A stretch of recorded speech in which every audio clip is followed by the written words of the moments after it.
Okay guys, today's vlog is, ayan guys ha, komprontahan tayo today. So ayan, ako bilang isang kaibigan, marunong ako makisama. Okay?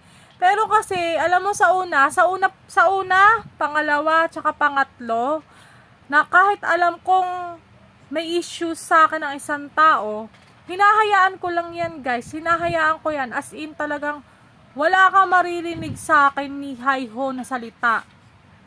Pero, syempre ako may utak ako. Kaya alam ko rin lahat na nangyayari, di ba?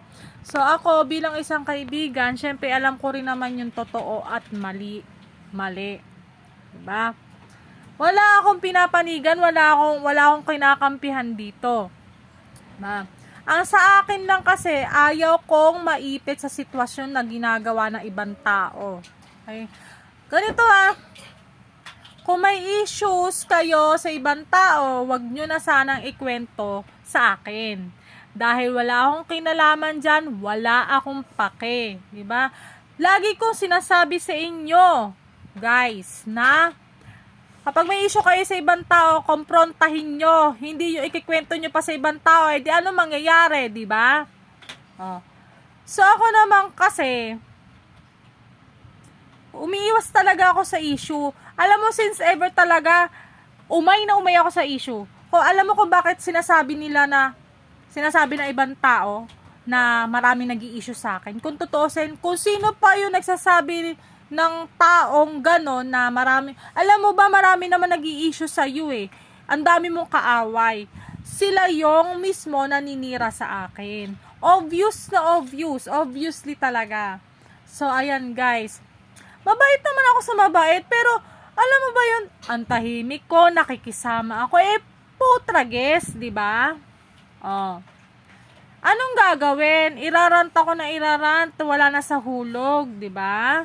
Maganda ba yon? So, ako, kaya nga, di ba sabi ko, parang ayoko na mag best friend na ganyan. Best friend, walang kwenta yan. Tangina.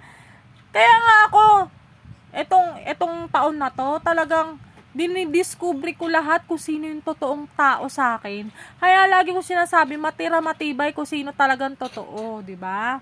Kasi kung totoosin, yung issue na yan, napakababaw. Pinapalaki, pero napakababaw. Ang OA lang talaga guys, ang OA.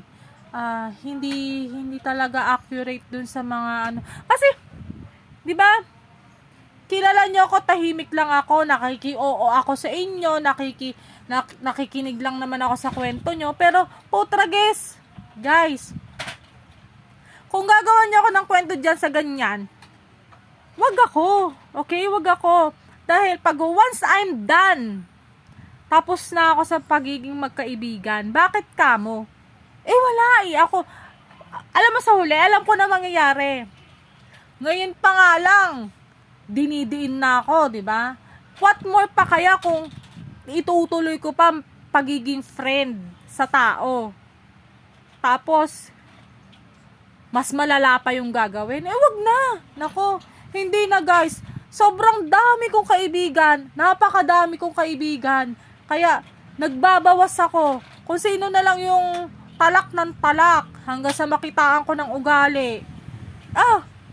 Bakit pa? Para saan? Hihintayin ko na lang i-block mo ko. Hihintayin ko na lang kung ano man yan.